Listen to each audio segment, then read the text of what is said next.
a story that will make you question everything.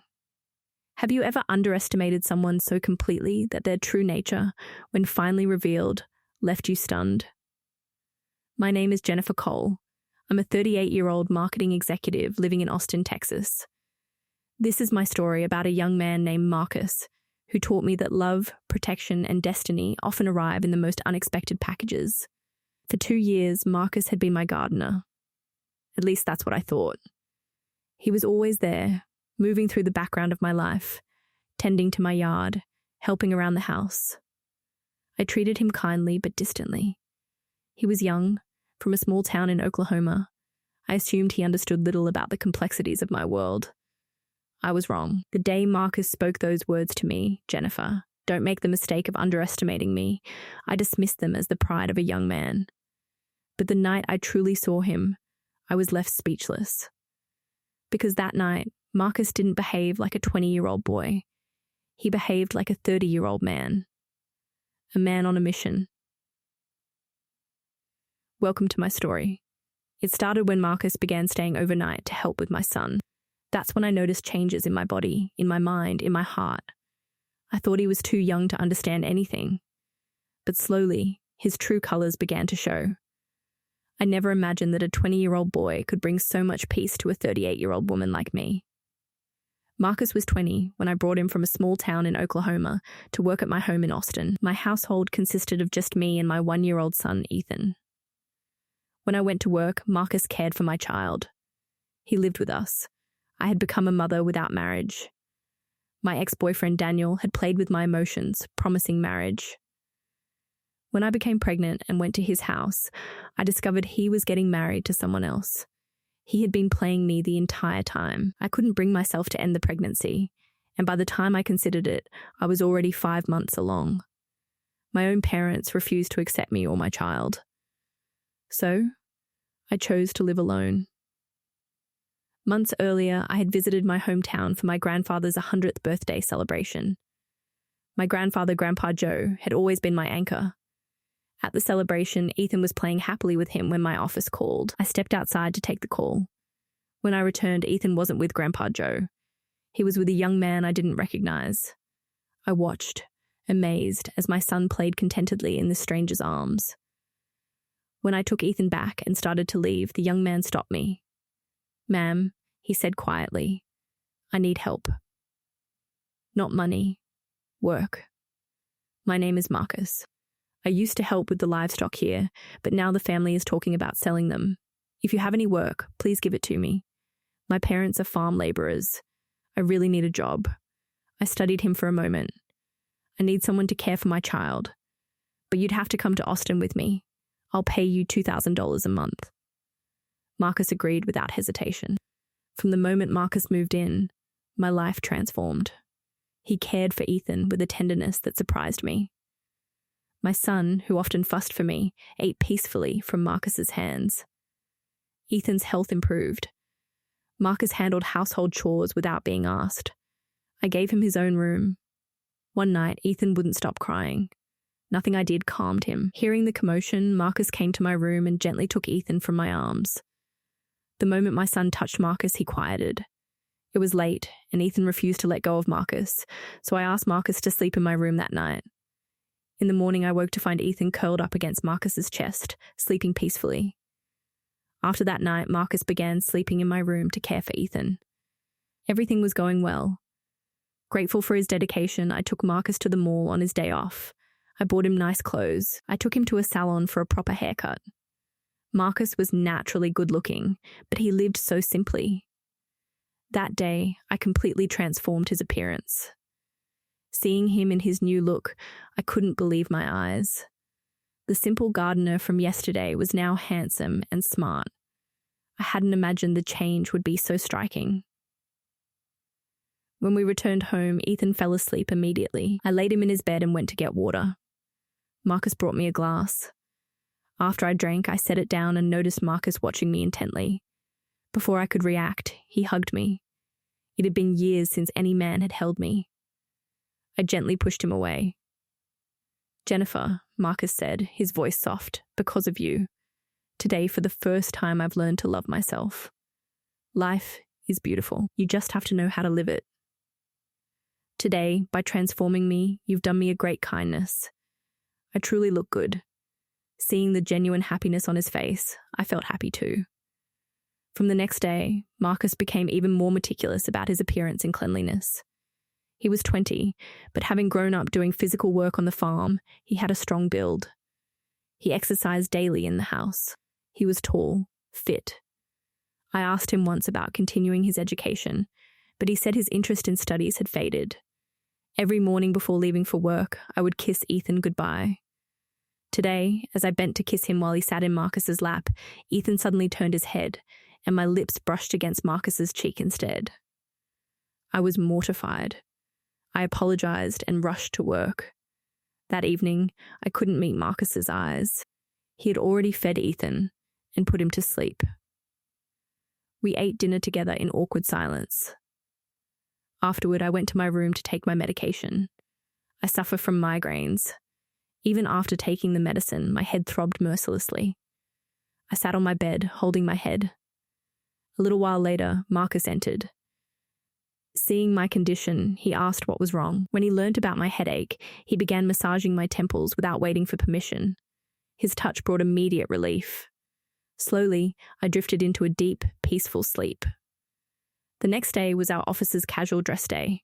I decided to wear a flowing summer dress, but I was struggling with the back tie. With no other option, I called Marcus to my room and asked him to tie it for me. As he worked, his hands brushed against my bare back. I had thought of him as young, innocent. That's why I'd asked. I had no other choice anyway. When I was ready to leave, Marcus stopped me.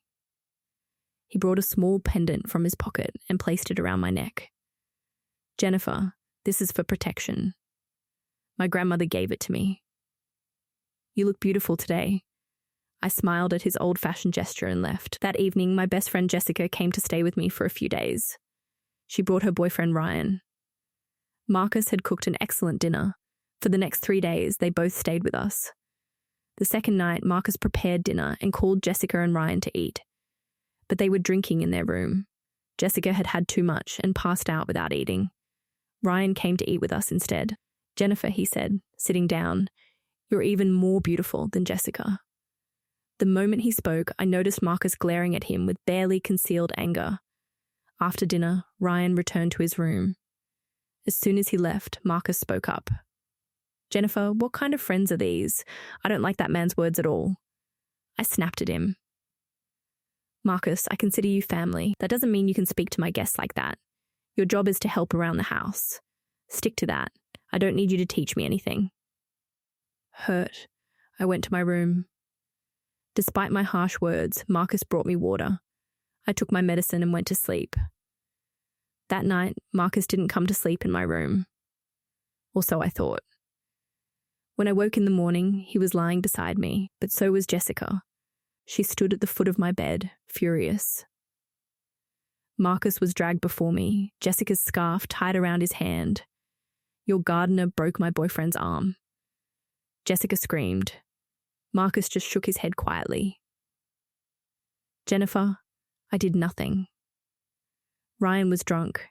He must have lost his balance and fallen. Why would I raise my hand against him? Jessica still seemed intoxicated. Marcus apologized to both of them on my behalf, and they left shortly after. Marcus started apologizing to me too, but I knew he hadn't done anything. I had taken the day off, exhausted from recent events. After breakfast, I slept for another hour with Ethan beside me. When I woke, I craved coffee. I called for Marcus, but there was no response. Searching for him, I went to his room. He had just stepped out of the shower. He hadn't put on a shirt yet. For the first time, I saw him like this. Marcus's body was incredibly fit, muscular, defined, like a warrior's. I stood frozen, staring. After years alone, I was seeing a young man shirtless, and my mind went blank. "Jennifer?" Marcus's voice brought me back. He was now wearing a shirt, standing before me. Still dazed, I stared. He snapped his fingers in front of my eyes, and I finally came to my senses. "Make me some coffee," I managed to say, and fled. That afternoon, I decided to do some self-care in my room. I wore shorts and a tank top while waxing my legs. In my distraction, I applied wax that was too hot and burned myself, crying out in pain. Marcus came running. He gently removed the hot wax from my leg and applied aloe vera. His hands moved over my skin, and emotions I couldn't name stirred within me. Seeing my discomfort, he said, "Jennifer, just lie down and rest. Tell me whatever you need done. I'll help."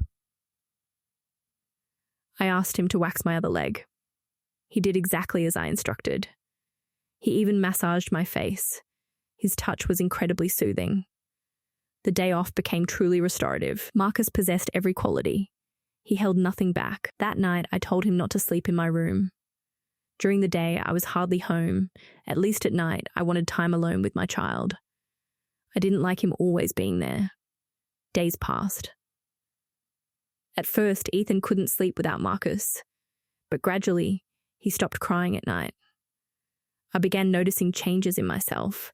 My body ached every morning. I couldn't understand why this was happening. Within days, the physical pain grew so intense that I didn't even want to get out of bed. I took a week off from work, hoping rest would help.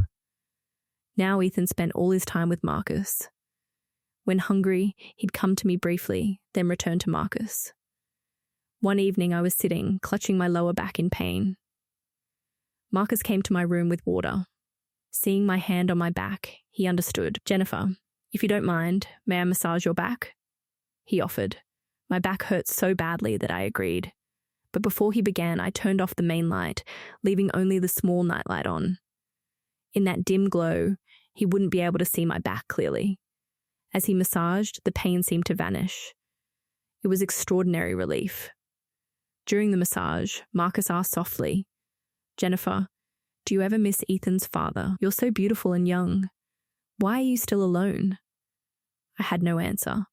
"Maybe I don't have one," I told him. The question hung there, unanswered. Marcus's massage lulled me into a deep sleep.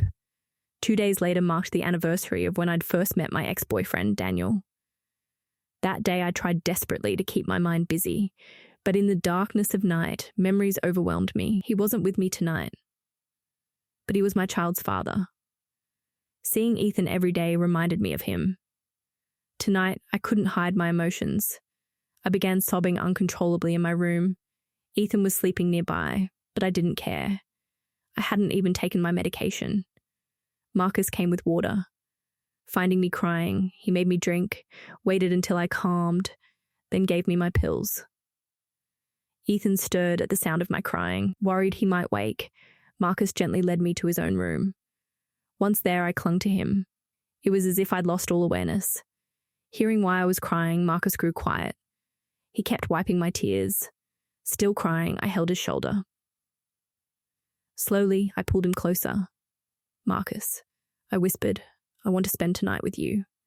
He hesitated. "Jennifer, I'm young. I don't know anything."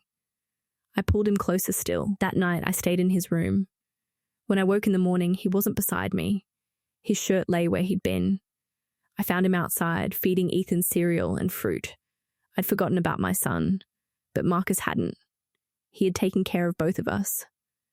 Exhausted from the night, I woke late. Throughout the day, Marcus avoided my eyes. Jessica came to visit. She wouldn't even look at Marcus. He brought her water and left the room. After a short conversation, Jessica prepared to leave. At the door, she grabbed my arm. "Get rid of your gardener as soon as possible," she said urgently. "He's not as innocent as he looks. Trust me," I dismissed her warning. That night, as usual, Marcus brought water to my room after dinner.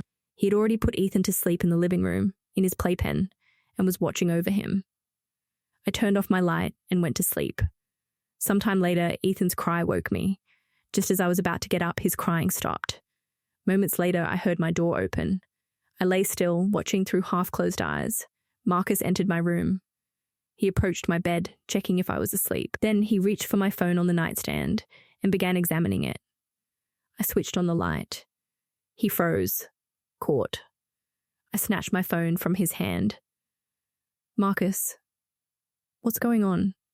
What are you doing here at this hour?" Without a word, he tried to leave. But I wasn't letting him go that easily. I showed him the video on my phone, the one where he attacked Jessica's boyfriend, Ryan. Unknown to everyone, Ryan's phone camera had accidentally recorded their struggle that night. When Jessica visited, she'd shown me the video. Since then, I'd been watching Marcus. Why did you lie, Marcus? Why did you attack Ryan? His answer stopped me cold. Anyone who looks at you with bad intentions will face me, Jennifer. That night, Ryan was drunk. He came to your room. He was trying to hurt you. So I stopped him. I processed this. Okay, I believe you, but why were you putting sleeping pills in my water? I saw you do it tonight. You've been watching me. I gave you what you wanted. Now take your things and go back to Oklahoma. Marcus shook his head, his eyes intense. Jennifer, it's not what you think. That night, I didn't do anything wrong with you. Yes, I put sleeping medicine in your water so you'd fall asleep immediately after coming to me. I never intended to touch you.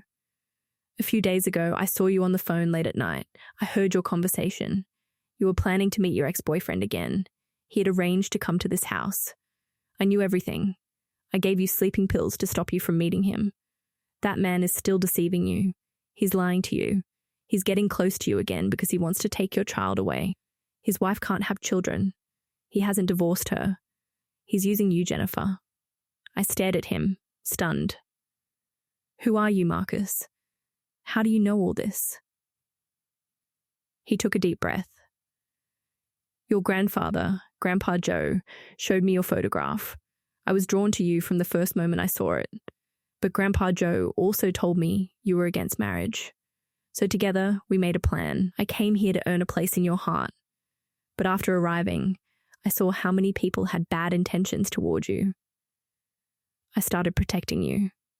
Then came the revelation that shattered everything I thought I knew. Marcus wasn't 20 years old. My initial suspicion was correct. He was 30. He had a good job working in construction management, a life he'd left behind. He had done all of this, every single moment of the past months, for love, for me. Everything he'd told me about my ex-boyfriend was true. Marcus had investigated him thoroughly. Daniel was indeed trying to take Ethan from me. His wife was infertile. He hadn't divorced her. He was manipulating me all over again. Because of Marcus, I had escaped falling into that trap a second time. Today, I live with Michael, the man I knew as Marcus. He loves me and my son with his whole heart. Because of my grandfather's wisdom and Michael's courage, I found my family. I was fortunate to get a husband like Michael. Friends, the one who truly loves you will never abandon you in hardship. Those who honor relationships need no reasons, and those who break them need only an excuse. That was my story. What did you think of it? Please comment and let me know. If you want to hear more stories like this, subscribe to the channel and turn on notifications so you never miss an update. See you tomorrow with another video. Thank you.